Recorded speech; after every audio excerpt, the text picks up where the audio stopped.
You're listening to Puma Podcast. One of the favorite things I still try to say to myself from time to time is as I create and listen, I will be led. And it's beautiful kasi time and again, yun nga yung nangyayari na lettering while I'm burnt out. Why? Why would I create more? Or learning the drums. Why? Ano yung balik nun sa'yo? But that's also the irony of creation and leaning into the side quests na it really takes you to surprising pathways.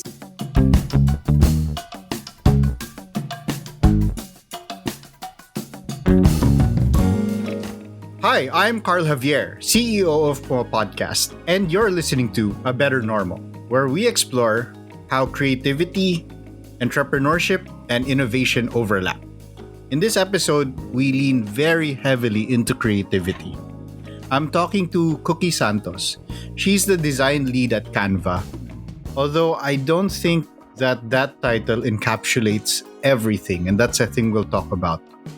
At her core, she's a creative, she's an artist, and we get talking about what those words actually mean. Hi, Cookie. Welcome to A Better Normal. Can you introduce yourself really quickly? Hi, Carl. So I'm Cookie, and I'm a Filipina designer and creative. How I like describing myself is I like crafting out of play and exploring what that looks like with my life, with my work, with my personal practice. So, for people who might not be 100% familiar, they may see your designs or will post some of them. There's two terms that you brought up. One is play, and the other is crafting. Yes. And you have a fine arts background, right? Yes. So a fine arts background, majoring in information design. And so the question for me, before we go to a bunch of the other things we'll talk about, I'm so interested in the concept of play. Yeah. But at what point can you play, and at what level do you need to be, say, in terms of skill before you can be playful? Right. That's a really good question. I've been learning drumming for a few months now, and an interesting term that I learned from YouTube videos that I've watched is technical ceiling.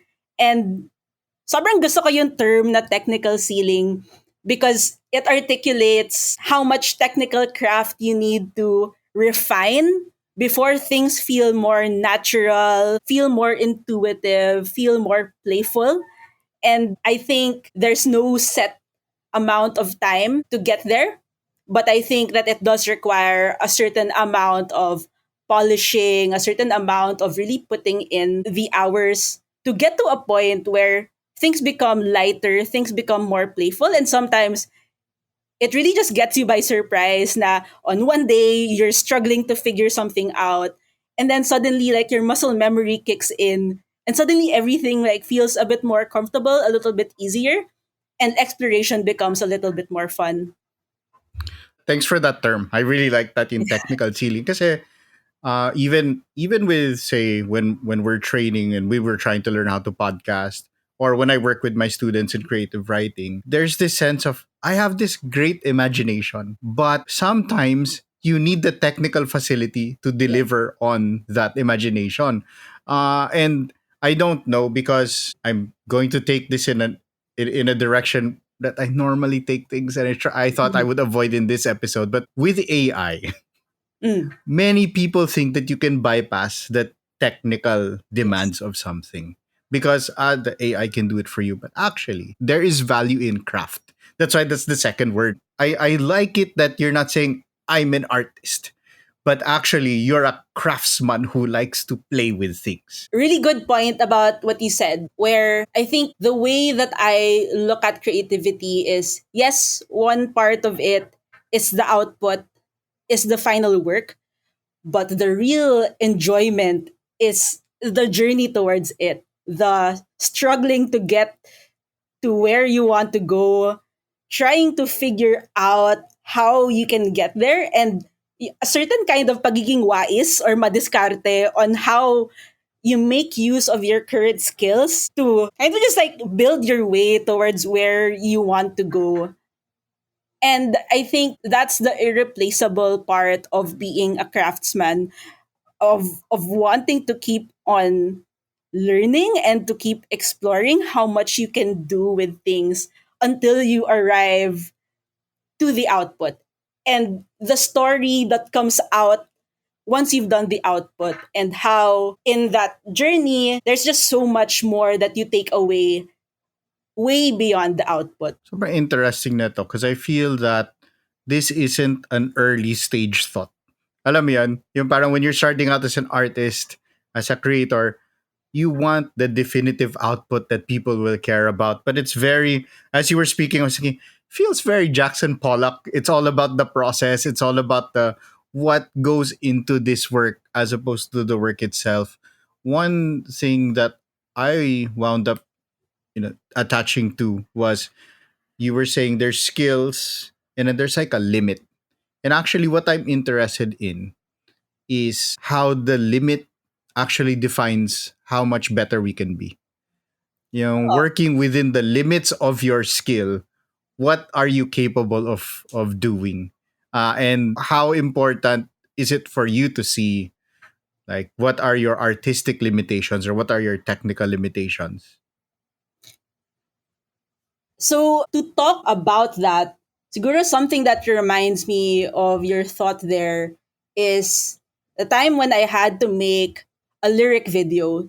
Lately, I've been really excited about music and graphic design, and like how those two senses just mesh really well.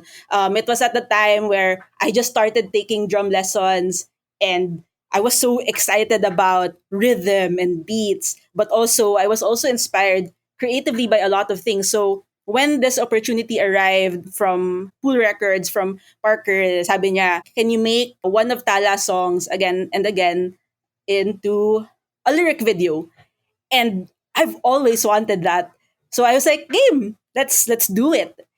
And sobrang salamat kay Parker because he just gave me like free reign to do that. And to Tala as well, that she just gave me like a bunch of notes, process of what was going on when she was writing about it, how it reminded her so much of clocks and everything. And from there, it was up to me to figure it out. And then there comes a point where you say yes excitedly and then reality kicks in. Na parang, teka, paano ka gagawin to? Kasi the only thing I know is like, I know that lettering is my comfort zone. And I know that my illustration skills are only up to a certain point. And so what can I do with these things? And I think that's an example for me about trying to be really creative about your constraints. And that's how the creative direction came in, na it would be like very stop motion. It would be like illustrative loops na parang very hand-drawn, very young. It fit the vibe of the song really well. And so, ito na talaga yung best na makakaya ko. So, it's like a tension and release kind of way, where the tension was in trying to figure out how to do the other technical skills I couldn't, but also making the best use of the things that I'm already comfortable with, which is in lettering, which is drawing very loose hand drawn illustrations.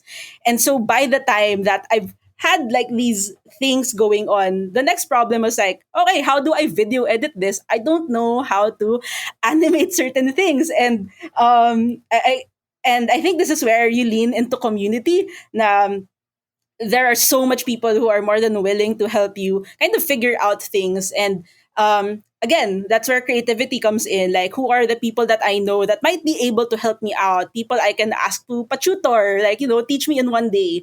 So I wanted to learn After Effects that day, and parang nag-consult ako with my friend. This is what I want to do. And then, sabi niya sa akin, alam mo, with like this kind of timeline, feeling ko kaya mo to gawin sa Canva. And like, that's what I did, na parang just putting everything together in Canva, kind of like figuring everything out, na rather than, spend the whole day trying to figure out and learn a new piece of tech. I already have like enough skills to know how to use Canva, and then put them together. And somehow it worked out. And I think yun yung surprising about trying to be creative within the constraints that you're working with, because you surprise yourself na there's so much nice things that come out of the limitation. And sometimes the limitations also help add to Yeah. what you want to say. Galing kasi this sense of an artistic impulse, because I always think about that. The challenge is, I think a lot of people have artistic impulse. I think they have a lot of feeling that they want to express.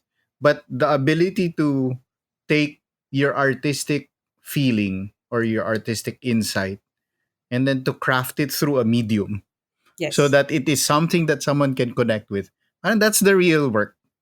That's the real work. So being able to expand your limitations and then draw on community, and for me it's also like because I make comic books sometimes and I Mm, can't draw, yeah. so it's the ability to communicate and to pull people in. That's really interesting to me. Since you already mentioned it, I wanted to ask questions about Canva, but not the work there, Mm, because you do work at Canva, and one of the things that I think is a little similar between us is you have the day job and there are things that you do there, and then you have all of these things that allow you to explore your creativity. yes. And ako, sa Puma Podcast, I kind of get to use my background, pero yung actual quote-unquote artistic pursuits ko lie outside of the day job. So I'm wondering, how do you balance the energy, the enthusiasm for both sides? Mm. I think first of all, I'm lucky that Canva is like a creative company. In a way that I'm in the design team, there is enough trust for me to be able to execute things creatively and to challenge things. And siguro in general, what I like about the professional setting is the structure, or like what we talked about, restraint and limitation, and trying to be really crafty and trying to find your ways through it. And what I find so interesting about that part of the spectrum for me is it's an opportunity to challenge the way things are, to question particular processes, to find alternatives, but still present it in a way that is professional, or is able to reach particular kinds of goals. I talk about this balance a lot, that play and structure are two sides of the coin. Uh, Galing akong forest bathing the other week, and what was so interesting is there's something so interesting about nature, that it's so organic and it's so beautiful and just has so much awe and wonder. But like if you really think about it, it's also just so much structure. Like if you look into the details, there's so much structure and so much foundational things that allows it to be creative. And so I guess that's a roundabout way for me to say that in my full time work, that's what allows me to practice a sense of structure, to practice that sense of organization. And then when I get into my personal work, that's when I get into a place of fluidity and play. And so, ang nangyayari tuloy is when I am in my full time work, I'm a bit hungry for play, and so I try to insert it wherever I can. And also when it comes to my personal practice, nakaka-benefit din siya in a way na there's more structure into the way that I play also. And so there's more intention into the way that I create my stuff. And even if people don't know the intention behind the personal work I do, I know it. And that's pretty cool. So I've said in a feature before that in the professional setting, I learned to ask a lot of whys. And in my personal practice, it's a lot of asking why not. And like again, it's like that tension and release, that feeling of contrast between the two, na the personal work feeds off of the professional work and the professional work feeds off of the personal work. And that's why I like the balance between the two. Kasi parang it just enriches my craft like a little bit more. Another thing that I enjoy also with being in a full-time work here at the company is also having like my own creative community, being surrounded by so many creatives. And ang dami namin sa design team. And so I learn so much about the crafts of other people. And yun din yung sinusulit ko when I'm in there, being able to just widen my perspective. And again, it goes back to the personal work. And interestingly nga, when I was working on the lyric video, I was also asking, doon ako nagko-consult, parang with the motion people there. And that's where I learn. Yeah. I'm wondering about how you reach that. So I'll assume that this isn't always balanced, right? It's Yeah, sort it's of, not a 50-50 all the yeah, time. you're going, you serve one, you serve another, and you go back and forth. But even to reach this point where you are balancing, was it something that you kind of came to naturally? Ako as as a writer for a relatively long time, tanggap ko kasi that I would have to write things or I would have to teach or do all of this other stuff so that I could sustain my work because no one Mm, really wants to pay for fiction or poetry or whatever. mm. Ganon. What was that journey for you figuring out a place where you could balance between corporate and your personal art? Mm.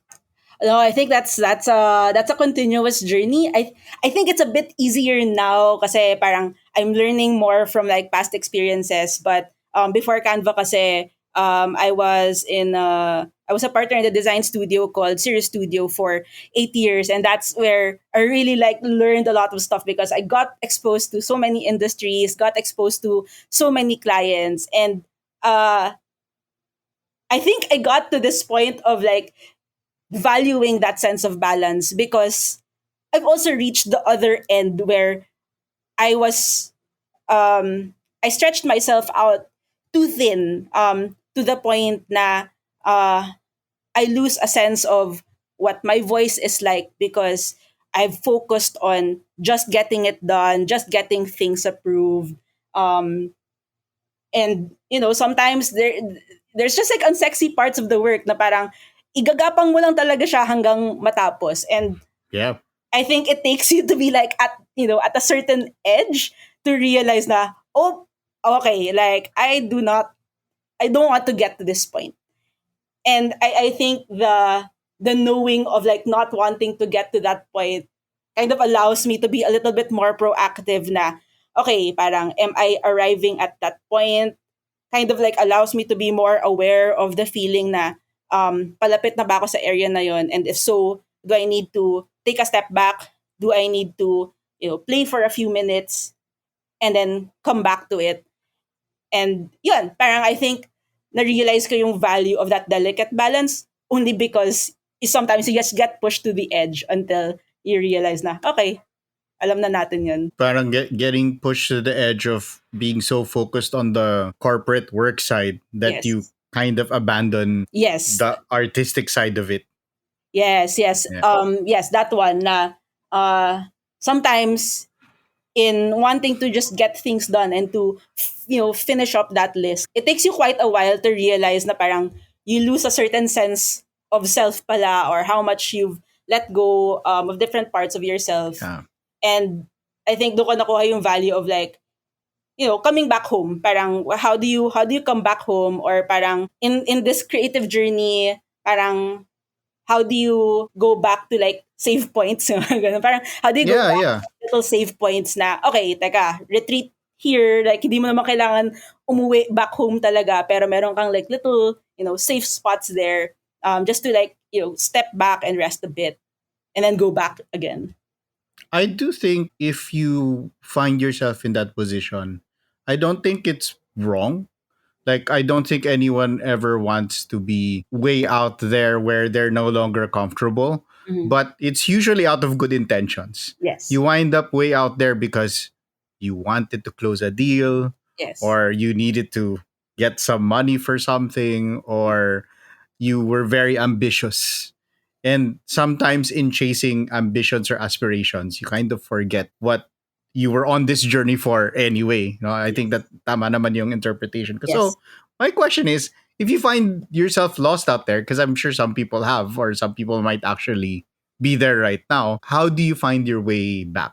What are some things that you did to Yeah. sort of realign your, I guess, your professional life with your personal aspirations? Yeah. Um, so the first thing that comes to mind is the metaphor of autopilot. So when I'm at a point where I'm pushed to the edge, the tendency or the feeling for me is I feel like I'm autopilot. Like I'm moving forward, things are progressing, but I'm losing sense of where I'm at. Basta I'm just getting things done. That And sounds very much like burnout, no? yes, yeah. So it kind of like that. And I realized for me that when I catch myself in autopilot, the best way for me to get out of autopilot is to like kind of like get myself lost. Like mawalain mo yung sarili mo so that you kind of like find your footing na parang, teka, nasan na ako? Kind of lost. And then so you're like brought back to your senses and you try to kind of like find your way back in. And what that means for me, getting myself lost is it's helped me trying to step away from what I'm doing just for a little while, only to be reminded na parang andito ka pa and like you're okay, and then kind of like give you crutches until you're like okay to like get back on your feet again and to perhaps go on autopilot mode again, but at least you've recuperated enough energy again. Siguro an example of this one would be I guess there was a time where I was in a slump and everything was getting rejected. I think like there are just like seasons of creativity where nare-reject lang lahat ng work mo, and you start to question na parang, why am I even a designer, why am I even a creative, do I still belong in this space? I could just do something simpler, and you reevaluate like a lot of things. And for some reason, um because I was at that point, I wanted to do something that felt like I didn't have to focus on the feedback of others. And that's what got me into creating this lettering piece called Take Your Time. And that's what's personally helped me kasi that Take Your Yeah, Time yeah. piece, it was a message to myself to take my time, but also because nobody was looking and nobody was judging that work and nobody was going to reject it. I felt parang napaalala sa akin na, okay, you're still your own person. You're still creative. You still got that creative part of you. And I think like that's what I needed. Like I just needed to be reminded and put back into my senses that you're still fine. Like it's not great at work, but you're still a creative. Like you're okay. And it's so funny because like such a small piece, it's just like a social media piece. Like it's like something that you post Yeah. on Instagram. Um, can actually like really help you get out of things and kind of just give you some bandwidth, to a bandwidth of comfort or like a bandwidth of safety, just to make it to the next destination and just like to get there.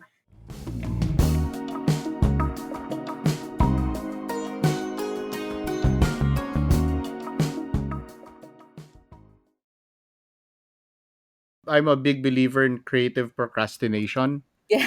And sort of when we think that a specific art medium, whatever, is our focus, and we've been good at it before, Mm, we might keep going at it. I'll share. Um, yeah.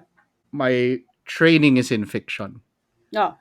In my early writing career, I thought short stories, and I'll eventually write a novel and all this stuff.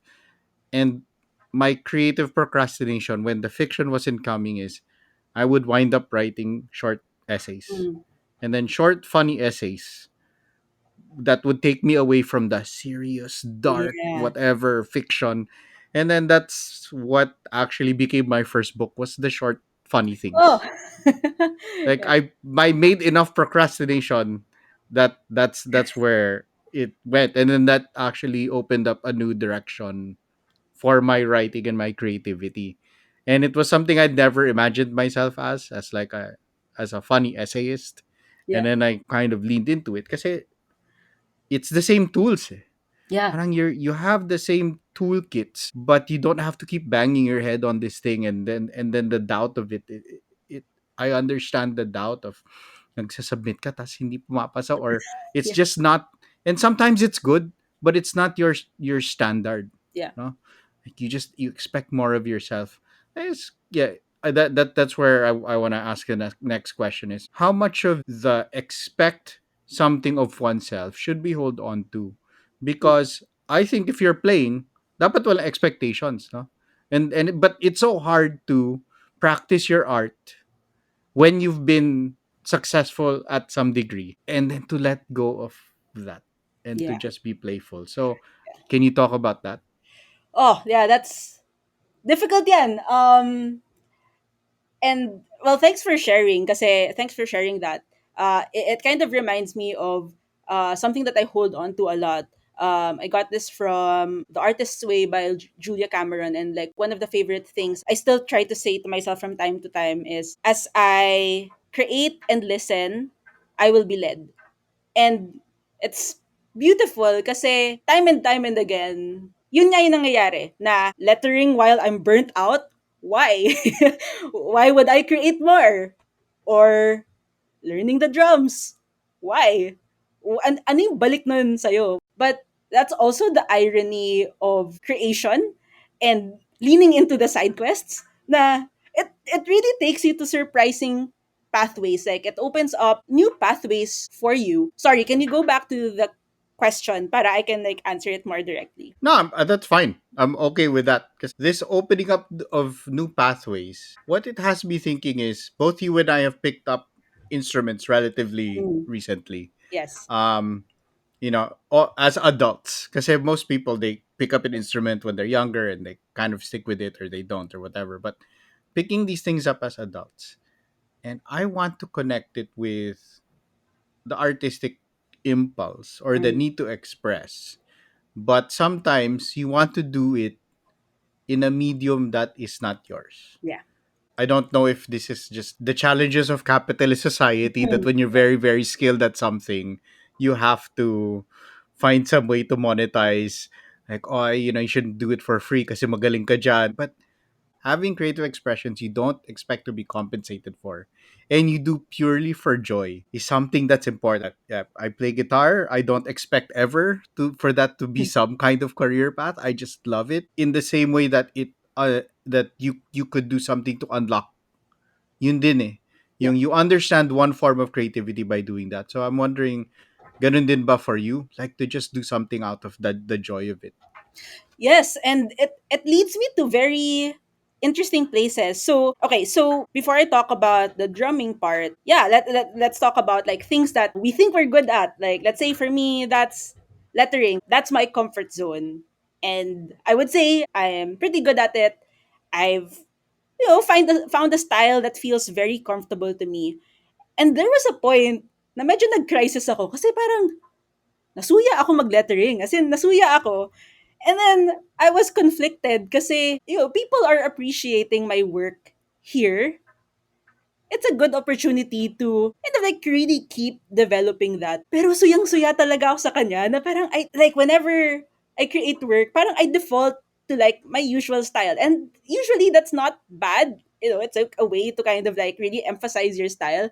Pero nasuya talaga ako. And I gave myself such a hard time with it na, ano ba yan? Parang, bakit yun nasuya? Like, this is like a really great craft that you can keep on developing. Sayang naman if you don't develop this. But then, wala eh. Like, that's the creative impulse na sometimes there will be times that you will be sick of things that you like, and sometimes you are called to do other things. And I think that's also what got me into drumming na I wasn't in the mood for graphic design. I didn't want to do things in the screen. I wanted to like, touch physical things, turn on like new senses in myself, and that's what got me into drumming. And it was just really out of curiosity na nag-flashback lang in my head. Like all of a sudden, na parang nag-flashback in my head all the times na parang I would be tapping on my arm or like, just like doing air drums. And like, ako naman na at this age to invest in like learning this. And I started with like, this little pad just to test out like, do I like it enough? And interestingly, yun, ever since I've trusted that calling, it's opened up so much new things for me. And I guess for context then, I picked up drumming at a time where I wasn't feeling so well in where I was at. Like I felt like I didn't belong in like the work that I did, or I felt like I was fumbling and I was failing, or nobody was Right, telling right. me that I was doing a bad job, but I in my sa loob ko talaga I felt na I can do better. And how come it's so hard to adjust to learning this kind of work? And drumming came at a time where I was feeling that. And trying to play the drums, I realized I had a safe space to fail. And I think that's so important pala Yes. to like give Yeah. yourself like a safe space to fail so that you can apply these things into like bigger, more serious things, I think. Yeah, Um yeah. yeah, diba? Yung going into a space na hindi ka magaling. Yeah. Like you're used to being magaling and then you Yeah. go in like di ako magaling dito, and it allows you to rewrite things in your head. Yes. And there's joy in the beginner mindset. Yeah. Yes, yes. And like, as in like literally, minsan natatawa talaga ako like being a beginner learning the drums kasi natatawa ka na ang gulo ng coordination mo, like your body isn't Yeah. following you, and like wow, ang banu ko, and like and parang during that time parang natutuwa ako na ang banu ko, and like interesting na o nga no, parang it's like a great way to feel na you're always just going to be a beginner here. And parang ever since learning the drums, I feel like mas naging comfortable ako being bad at things. Mm. And it's like trying out so much stuff and like knowing na parang I can learn at my own pace, and na parang you're just never too old, I think, to learn new skills. So, ayun, it's very I nice. wonder if because a lot of the stuff that you're talking about, it really sounds to me like artist ego sometimes. Like the Mm, things that we fall into, yung am I good enough? Am I actually doing this? Why am I not immediately better at the certain things that I've normally been really good at? Which is something that happens when you're young and talented. And then you reach a certain point and then you need to figure it out. And what I appreciate about picking up instrument and learning is knowing that at some point, say as a writer, meron pa akong I'm gonna get up to that top yeah. of the mountain and I'm gonna kill it and ganon. But I can comfortably sit with my guitar and look at people and go, yes, I'm never going to reach those people. Dito Yes. lang ako. Hanggang dito lang ako. And I'm actually okay na hanggang dito lang. Yeah. Yeah, no, that's funny kasi I tell people like with my drumming, parang yung ano ko is yung learning goal ko is to get to a point where I'm playing like Brazilian samba on drums. And parang minsan natatawa ako Okay. sa idea na wow, I don't think I'll get there. Pero there's something so comforting about that na wow, ang laki ng space for learning and how there's just Yeah. like so much to get. But then being able to inhabit this space mentally, intellectually, also makes it a lot easier to go back to your actual creative pursuit. No? Yes. Yes. Um, I tend to reflect and connect on a lot of things as I'm doing them. And so the more that I introduce myself to new things, the more that I can reflect on and connect back to the creative work. So, kunyari, dami ako reflection sa mga yan. So, when it comes to drumming, what I like about it is a certain sense of flow na Mm-hmm. parang I'm reminded that the stiffer you are in performing, the harder it Mm-hmm. is to do things. Na parang they say that in drumming, you kind of have parang kailangan meron kang body economics na you have to be Yeah. smart in the way that you move. Na you have to trust the momentum of your body because Mm. the momentum of your body will lead you. Like you don't need to force it. Parang your body is wired a certain way to flow in a particular way, and that's such a nice reminder, 'di ba, about Right. creativity na oo nga no, there's also like a momentum in your creativity that you have to trust. There's a certain kind of letting go. Right. So it's always that balance of like learning that skill but also letting go and trusting the body to do what it does to Yeah. go with the natural flow of the way it does things. So ayun. I have a question about lettering as we round out this Yes. interview. And it's because I have the worst handwriting on earth. Yeah. Grade school pa lang ako, I got failing marks in my handwriting.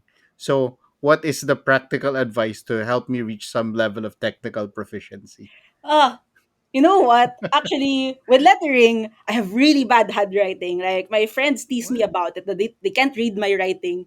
And ako din, di ko maintindihan yung sarili kong sulat minsan. And, I How don't does know, that work? How does that work that you have these beautiful lettering artworks and you do not have good handwriting? I don't know.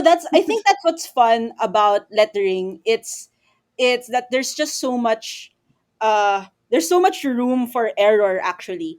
Lately I've been doing lettering workshops. And what we do in those lettering workshops, I say that it's for all levels. You don't need to be a graphic designer. You don't need to have like lettered at some point in time. You just have to have an open mind. And I tell people to like prepare like a love letter for themselves, like a short phrase or like a reminder that they resonate with at this time of their Mm, lives.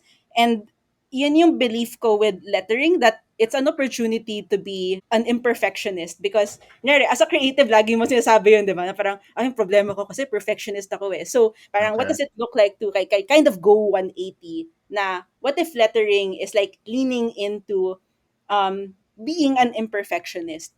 Kasi the fun thing that I like about letters is the letters have structure. Like if you look at the letter A, Yeah. it's got like the 2 points that meet together, and then there's like that bridge. And Yeah, the crossbar, sure. as long as you have those components, you will make a letter A. And that's what's exciting about lettering, or at least in particular with like the lettering style that I like, is it's really challenging na parang how far can I go to make this A not look like an A, and like really finding that edge. And so ang laki ng room for error there, and there's so much room for exploration. And we'll go back to limitations kasi I feel like I don't have the level of precision and technicality to make very perfect serif or sans serif fonts. But Okay. I have the capacity to make very dynamic, wild, crazy letters because the room for error is so big. And that's what I siguro generally I've been enjoying in this time of my life. Being able to share with people safe spaces to create. And I think that Okay. lettering is a great safe space to create. It's a way for you to tell a message to yourself. It's a way for you na parang when you're on the paper, you can make mistakes. You don't need to focus on what it's going to look like. You don't have to post it on Instagram. It just has to feel personal to you, and just letting yourself go on the paper. And so the exercises that I give I is like, see. draw the funkiest and wackiest shapes that you've made. Like, don't make squares, don't make triangles. Like, what does your hand tell you? And then we have reflection sessions on, okay, what shapes did you come up with? And people will say, it's so interesting, I came up with like very sharp shapes or like very round shapes. And kind of like just going with that, or even like doing alphabet sprints na parang, draw the A to Z for like 5 minutes, and like, just don't think about it, like trust your Huh. hand, and you'll be able to make letters. So I think that's a cool thing Interesting. about it. Yeah. So I guess to answer your question, I think we're gonna go back to safe spaces to fail. Right. That I think just the act of creating on paper, like, it's not that deep. And it's just going to be you and the paper.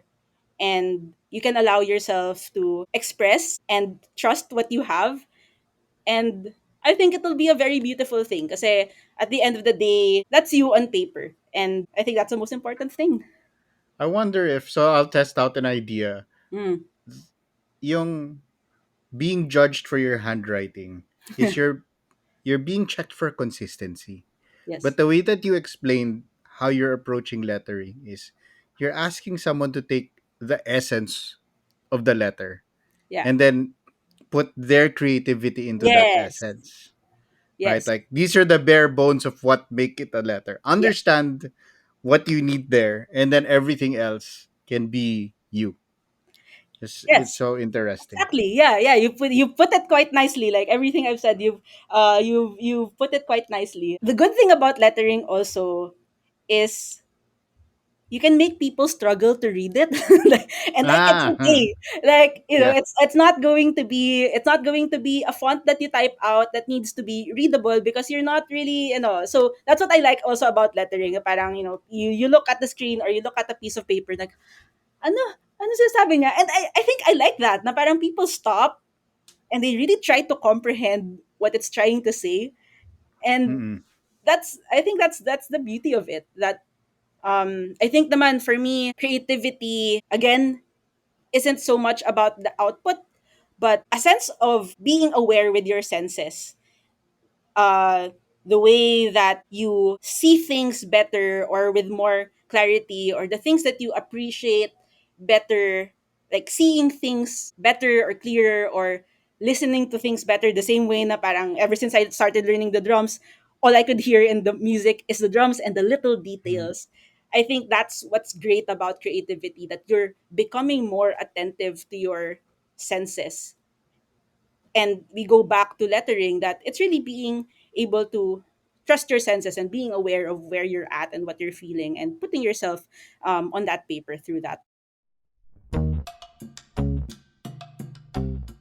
I feel like if you're an artist in any way or you have any kind of artistic impulse, you have a lot of takeaways from this. Here are my top three. Number one, I like how Cookie talks about balancing structure and play. Too much play, you don't have anything. Too much structure, you don't have anything. But understanding that bringing both in can drive creativity is something that's important. Takeaway number two, make space to fail.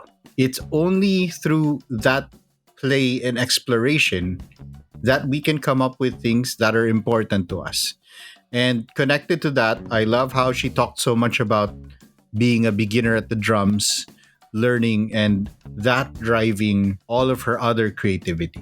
And my last takeaway, something that we talked only a little bit about, but I think is really important, is being able to cultivate creative communities, whether it's Cookie giving workshops or building community even with people in her office through which they can share creativity. It's important to know that you may be creating art by yourself, but you're not creating it alone. So thank you, Cookie, for sharing all of these insights with us and having a great conversation. Thanks to the listeners, and thanks to the Puma Podcast crew that makes this happen. In particular, our producer, Geraldine Pascual, today's audio editor, Mark Casillan, and everybody else that makes a better normal. I've been your host, Carl Javier, and you've been listening to A Better Normal. If you want to keep the conversation going, you can follow Puma Podcast on all the socials and follow me on IG. It's at Carl Javier, Carl with a C. If you like this episode, please do me and at least one of your friends a favor. Tell a friend about this episode and this podcast so we can build a community of people making a better normal.